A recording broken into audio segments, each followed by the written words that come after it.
Hey guys, this is Abhishek from gadgetnews.com, and today we are going to do a quick hands-on review of the Zenfone 6 which we have with us.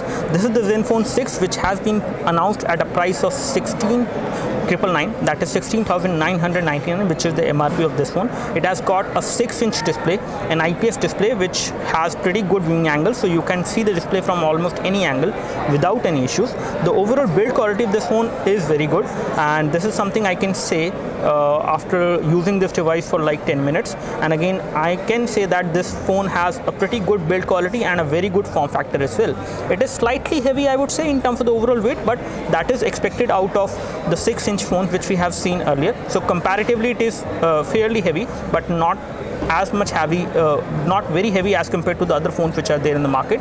As far as specifications are concerned, we have got Intel Atom processor on this device, which is a dual core Z2560 processor. It is 1.6 GHz dual core processor. You have 2 GB of RAM on the device, you have 16 GB of inbuilt memory, and you have 3300 mAh battery, which should be non-removable. And again, as far as the design is concerned, this phone has the same design which you might have seen on the Zenfone 5, Zenfone 4, and again all the Zenfone actually have almost the same design. They look exactly the same in terms of the overall look and feel. However, the display size is something which makes them different, and the hardware specification obviously. When we talk about the Android version which will come pre-installed on this one, you will get Android 4.3, and again ASUS has promised that they will be issuing update of KitKat 4. 4.4 you will get on this device very soon once you buy this. This is this is going to be available within a week in the market, and it is going to be available for a price of 16,999. You will be able to buy it from Flipkart as well as from the offline stores. So this is how the phone looks like. It feels good. It feels slightly heavy, but again feels pretty good in terms of the build quality, and the kind of design they have is also looking good. This phone is having a premium feel. This is something I can say. The material which has been used is again rubberized matte finish back cover which we have on the back side. The back cover on this device is also removable just like the other Zenfone, but again the battery cannot come out. So once you remove the back cover, I can show you this is the plastic thing. This is slightly better quality of plastic which they have used as compared to the other phones which we have seen. And over here you can see the SIM card slot. So you do have 2 SIM card slots which will accept, I think this one will accept a normal SIM, this one will accept the SIM card, the micro SD memory card actually. So this is not a dual SIM phone, this is only a single SIM phone. The SIM card will go over here, which should be a normal size SIM card, or it can be a micro SIM, I'm not too sure, but it looks like a micro SIM slot. Anyways, going ahead further, this is how the battery looks like. It is sealed inside, it cannot come out. Here we have the camera. The camera on this device is a 13 megapixel rear camera which has autofocus functionality as well, and you can record high definition videos both at 720p as well as at 1080p. So talking about the overall hardware specification, it is a decent device. When it comes to the front camera is a 2 megapixel camera over here. You do have proximity and ambient light sensors as well on this device. The build of the device is something which will make you say wow, because this is one of the best build quality I have seen, especially in this particular price segment. When we talk about other things, you do have a metal like brush finish over there at the top, which does look very good. You do have LED notification light as well. You have the touch capacitive buttons which are there on the body of the phone. They will not light up because you do not have LED backlight below these buttons, so they will definitely not light up. Talking about the connectivity, at the bottom you have the micro USB port for data syncing and charging. You have a primary microphone over here. You have a little indent to remove the back cover. The back cover which we have as of now, the color variant which we have is the red one, and this looks very premium and very good in terms of the finishing and the look and feel it as well. We have the power and sleep key over here which is finished in chrome, and you have the volume rocker which is also finished in chrome. Both of these are plastic buttons. They give you good amount of feedback and you can easily press them to use, and you do have a secondary microphone as well on this device for noise cancellation, which is a good thing. The primary microphone is over here at the bottom, and when we take a look over the top, on the other side we have the 3.5mm audio jack, and on this side we have nothing, no ports, no connectivity. 13 megapixel camera, LED flash, ASUS branding.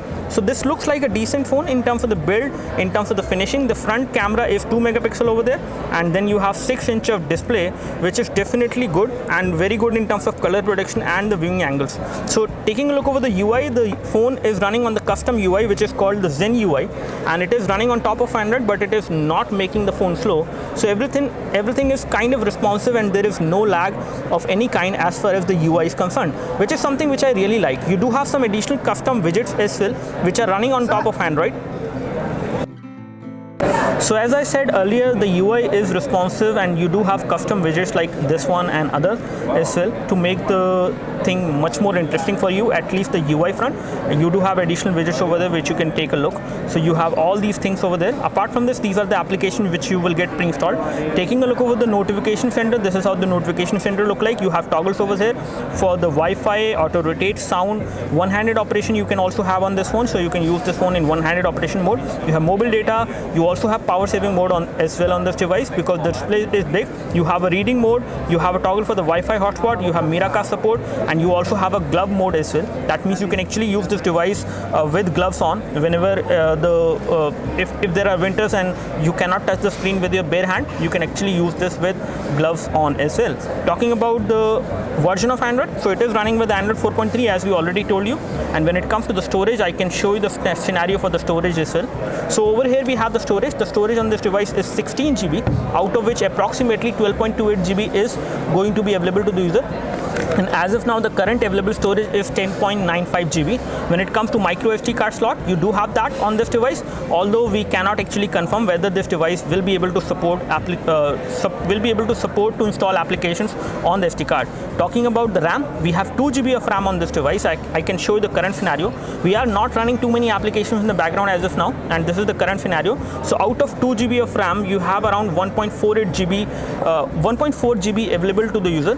And again, the device is responsive. The UI is not lagging at all. Everything is kind of customized and optimized to run quite effectively as far as UI is concerned. We do have a power management application over there as well, which will actually help you eventually save more battery on the device. So you have a pretty big battery on this device, which is 3300 mAh, and with the ultra power saving mode, you can actually maximize the battery life. So all this you can do with the help of the power management application over there. You do have an easy mode as well. So in case the UI is kind of difficult for you to use, you can always enable the easy mode, in which the icon will become bigger and it will be easy to use the phone, especially for the older age people. You can actually give this phone and they will be able to use the phone without any issues. You do have other lock screen options as well, which allows you to have applications on the lock screen. You have instant camera shortcut as well on the lock screen. You can also swipe to launch different camera as well on the lock screen itself. All this you can do on the device. And talking about other things on the device, when it comes to the language and input, I can show you the phone dialer first of all. So this is how the phone dialer look like. This is a custom phone dialer, not a stock one. And again, when it comes to dialing a number, you do not have the option of making a video call. As you can see, you cannot make a video call directly from the phone dialer.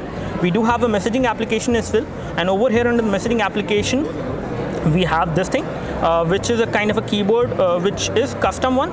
And again, this custom keyboard is pretty big in size. The keys are pretty big. You can easily type on this device without any issues, although you do not have continuous input supported. So continuous input is not supported, but there are suggestions which are coming on the top, with which you can actually select these suggestions and type. And again, in case you are typing a word or anything, you can actually do it like this as well. So all this is possible. So keyboard is pretty big. The display is again big enough, so you will not face any issues while typing on this device. Apart from this, let's take a look over the camera UI now. So we will find out how good is the camera, and for that I will take a photo of my iPhone 5 over there.